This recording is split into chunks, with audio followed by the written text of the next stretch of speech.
Every cowboy thought they knew her in bed.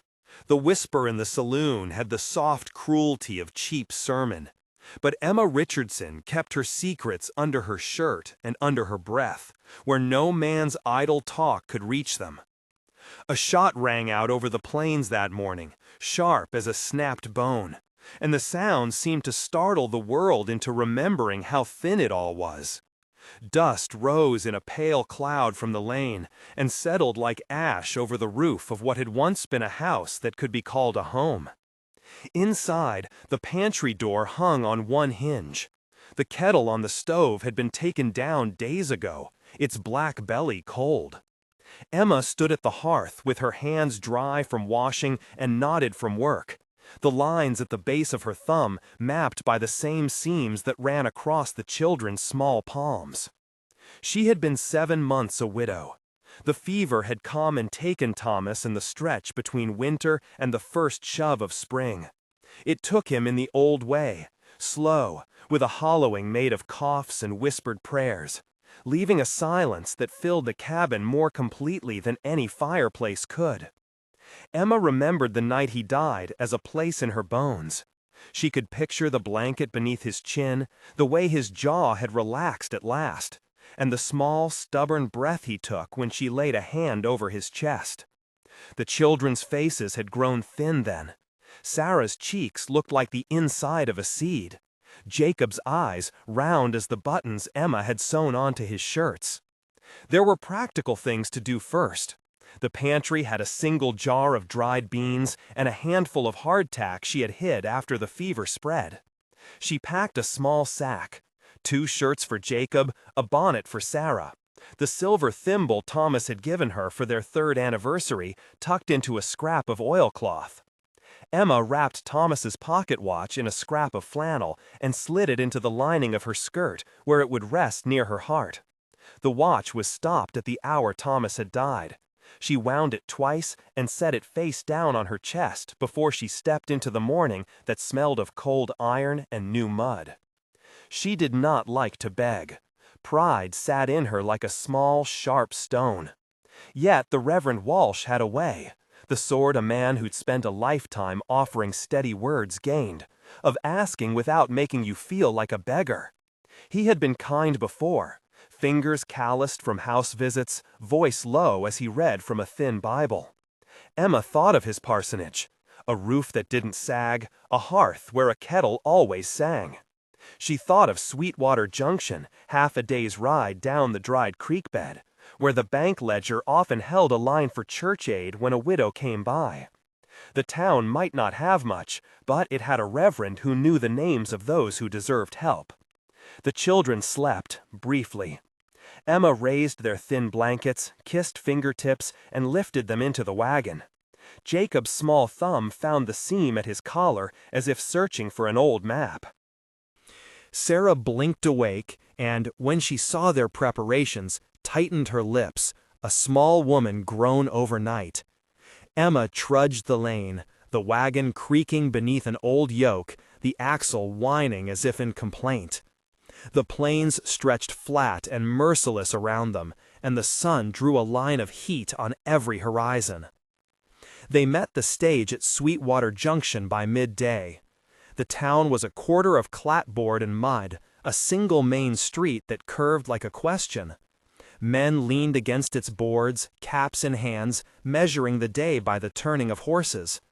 Someone spat, someone swore under breath. When the men saw Emma, pale, bonnet tied tight, the children's hair windswept, they paused in their mockery and offered small courtesies. The saloon doors swung and threw their own smell, whiskey, tobacco, cheap soap.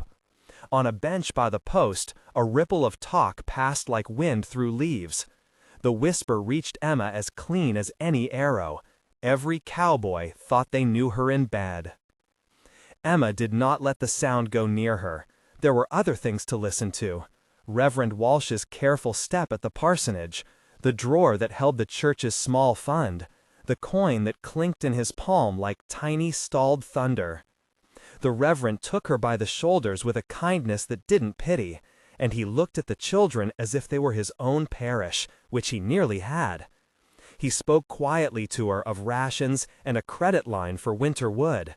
He offered a place in the soup pot at the church kitchen on Sundays. He offered a note for Robert Holbrook. "Mr. Holbrook runs a tight place," the Reverend said. "He'll not take on useless people. He does take on honest ones." Emma had heard the name. Holbrook Ranch lay to the north, a band of land with fences like teeth that kept a herd in.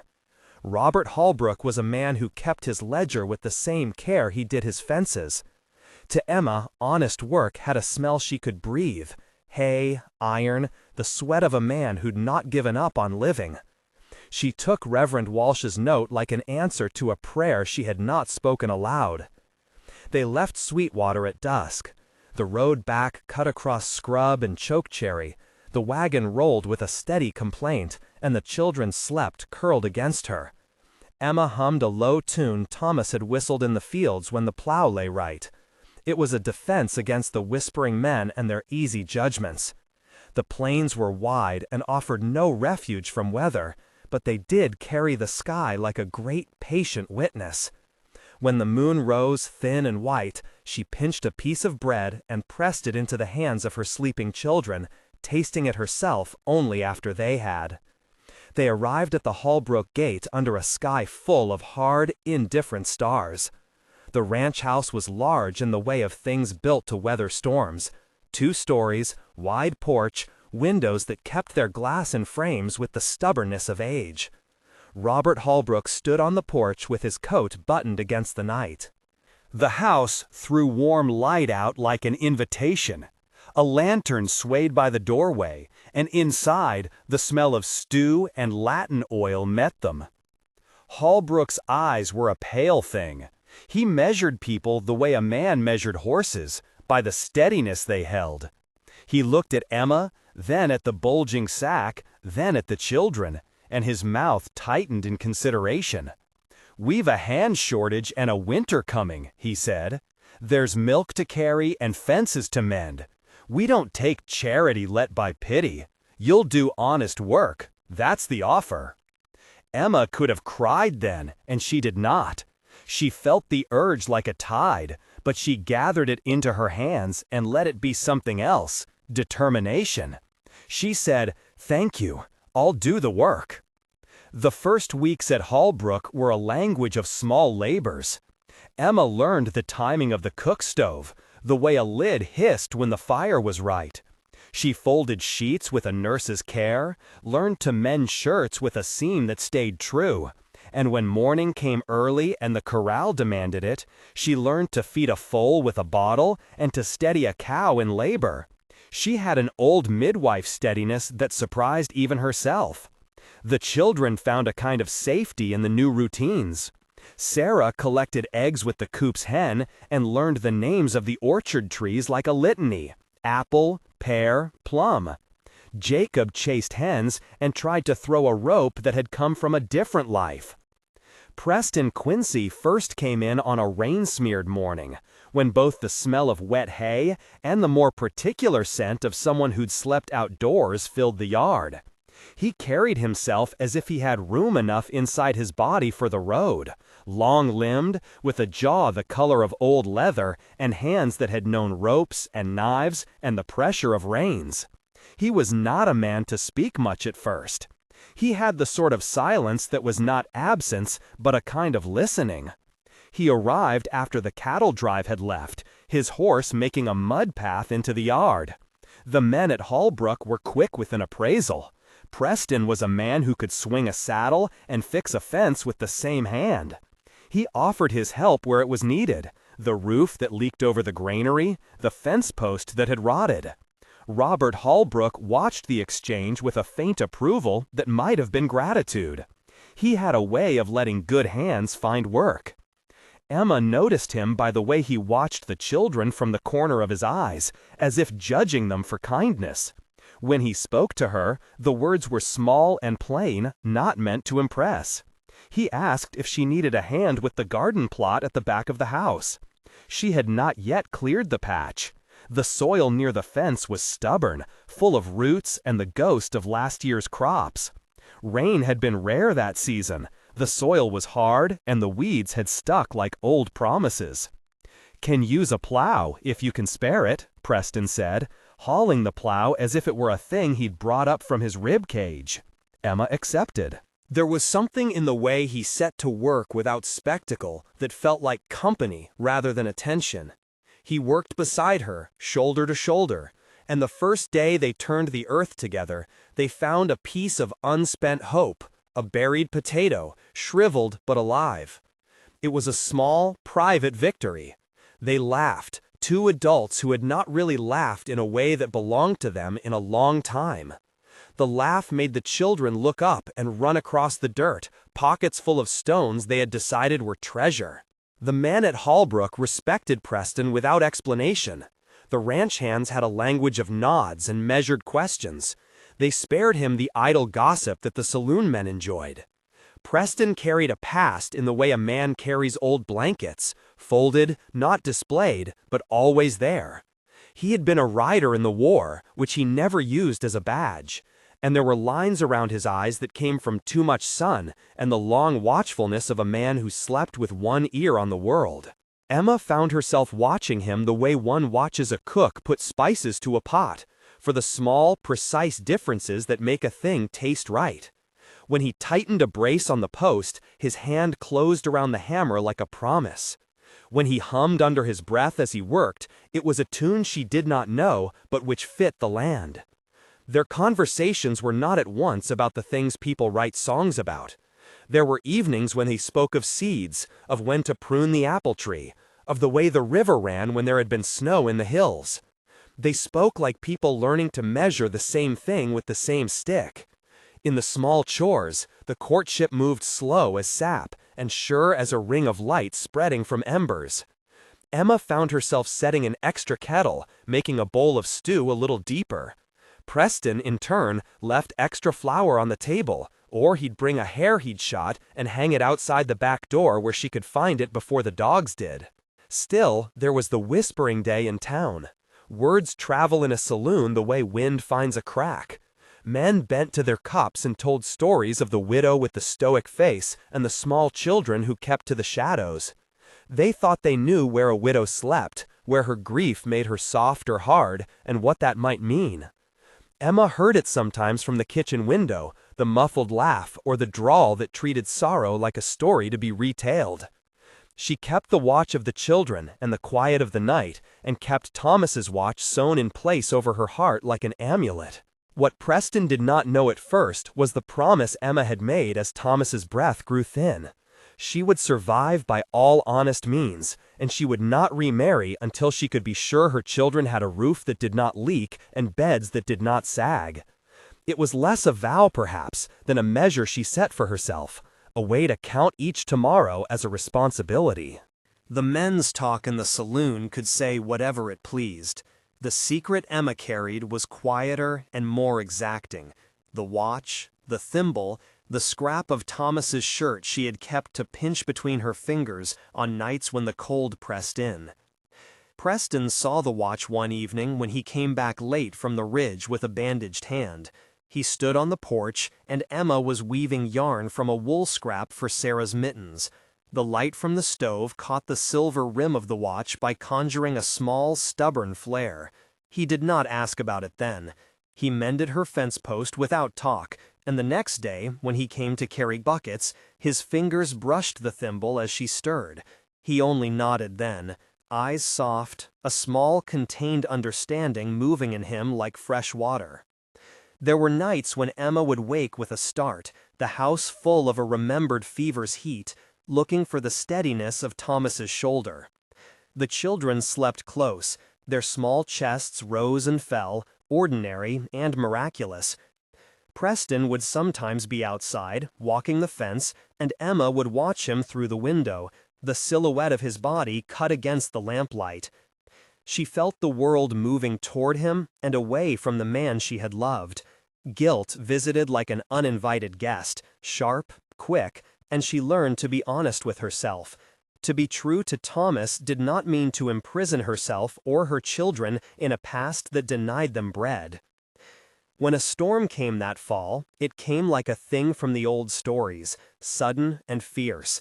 The sky closed like a fist, and the wind came down with the kind of hunger that strips roofs and rattles doors. The men lashed the sheds. They moved cattle to a narrow fold and held them there with a patience learned from the cruel tutors of prairie weather. Rain hammered on the tin like a drummer gone mad. Inside, the house smelled of wet wool and stew, and the children huddled with their blankets in a heap near the stove. Preston stayed through the night. The rain took hold of the world and made everything into the same sound, the beat of it, the drip of it, the hungry soft hiss where it soaked the earth. Emma sat with the children and hummed the same tune Thomas used to hum. Once or twice the house creaked with an old complaint, and some memory in her ear loosened like old rope. She found herself thinking of what she owed the dead and what she owed the living. If there was a hymn to be sung, she had not learned to sing it yet. At dawn, the world had been washed. The rain had done for the dust what hands could not. It had gone and left the plains smelling like new stone. The garden had taken a beating, but the ground felt softer underfoot, generous in ways it had not been. In the soggy soil at the fence, something had sprouted, a brave, pale green leaf that had come up where last year's potato had been buried. Sarah squealed and ran to the soft spot, her small feet leaving prints that looked like a constellation in the mud. "You might keep the potatoes in the ground next year," Preston said, dry as old paper, but his eyes were warm. Emma looked at him, the relief light in her chest like a small hot coal. "I will," she said simply. After the storm, the ranchmen celebrated with a small measure of bread and the sort of jokes that come when people survive. They ate outside, under a sky that had been scoured clean, and someone, one of the younger hands, tongue loose with relief, made a remark that got the men laughing in that way that spreads like sparks. "Every cowboy thinks he knows a woman when night comes," he said, and they all looked toward Emma and the children with an easy interest that made her hands fold like paper. Preston, for once, did not laugh. He watched Emma instead, and the look in his eyes was not the kind that belonged to idle men. Later, when the lights were out and the children slept, he came to the back door and knocked, the sound a soft timber against wood. She opened it with a shawl wrapped around her shoulders and the watch cool against her heart. "You left your hat in the shed," he said. "Thought I'd bring it." "You could have left it," she said, and she closed the door against the night but not against him. He stepped in as if the room was the only place he knew how to stand. They did not have to say much. The years that had been hollowed out before them were full of things that needed arranging. The roof over the nursery, the ledger lines that would keep the house paid through winter, the children's schooling in the brand of letters that spelled their names. Preston spoke of a run to Medicine Creek and the time he would be gone. He had a way of speaking that made departures sound like promises kept in the future. "I'll be gone 3 months, maybe," he said. "Could be less, could be more." Emma felt the old fear come sharp. Men leave and sometimes do not return. She thought of Thomas's mistaken fever, of how quickly life can change, and of a watch that had stopped at the hour of grief. "Then come back," she said, and it was both a plea and a test, the kind of thing that proves a person's mettle. Preston looked at her then, steady as the back of a plow. "If you ask it of me plain," he said, "I don't see why I'd not." She did not ask for grand vows, she asked for ordinary things. A promise to come when he could, to write when the road would allow it, to stand with them if he ever could. He answered with small simple motions, a hand at the small of her back, a knot tied in the corner of a blanket, the way he held the children when they surged up, sleepy and wanting. When he finally left for the drive, the sun was low and made the man's hat a dark brown coin. He touched the brim to her as if some ritual might lay claim. "He'll not be the first," someone in town had said once, leaning on drink and gossip. But the secret that Emma kept, the watch under her breast, the thimble that kept her promise to survive, moved through the days like a quiet ledger. It was private and precise. She was not a woman who would give her heart away for a kind hour or a pitying bed.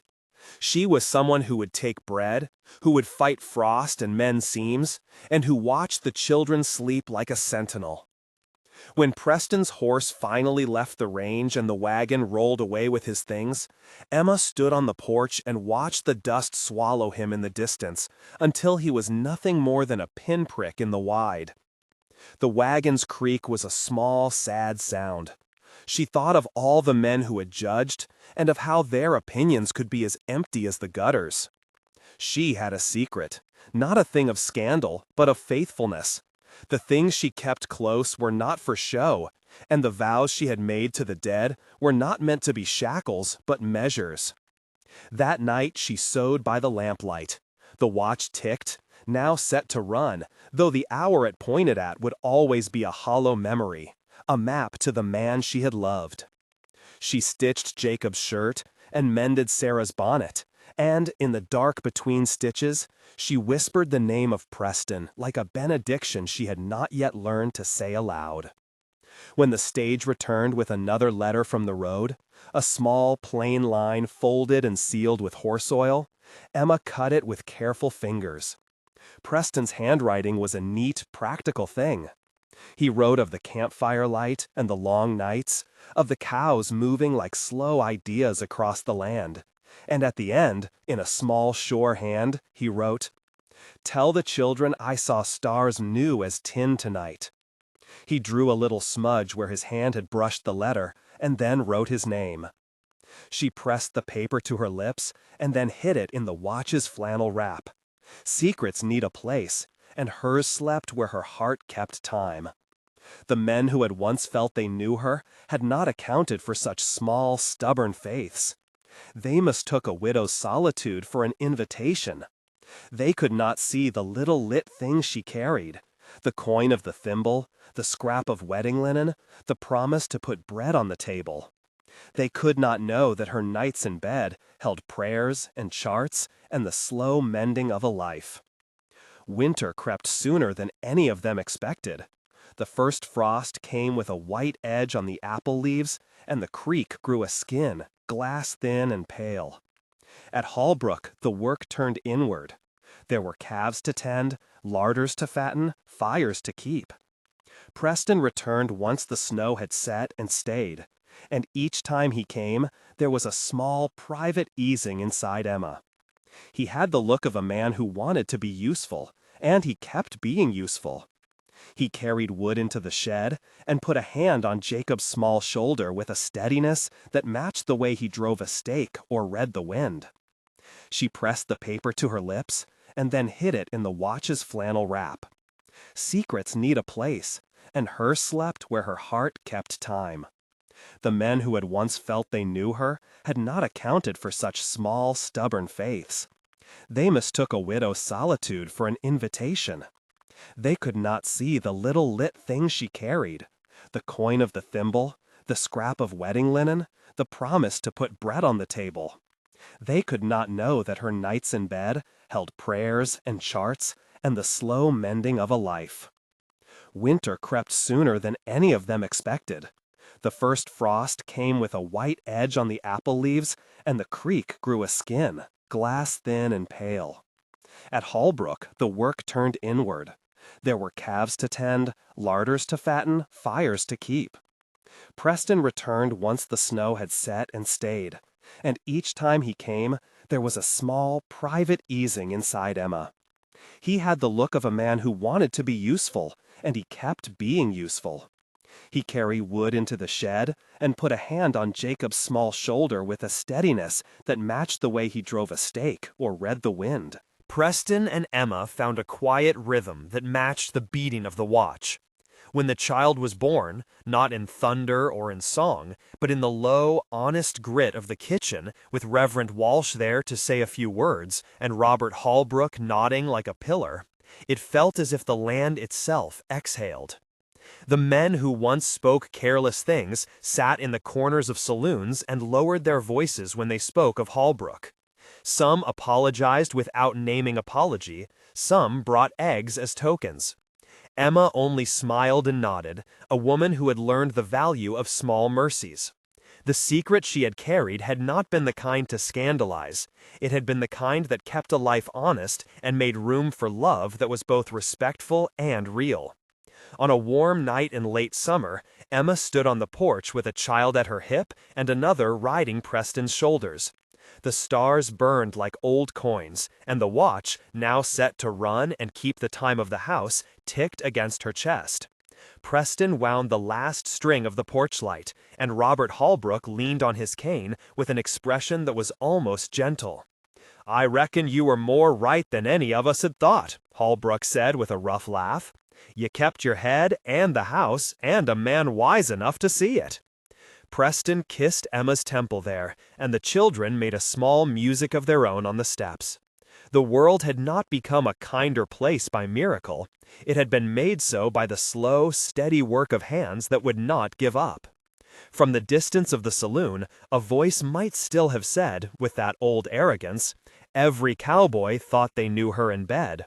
But the men who mattered, the ones whose hands were steady and whose eyes were honest, had learned, like the plains itself, to measure what was real.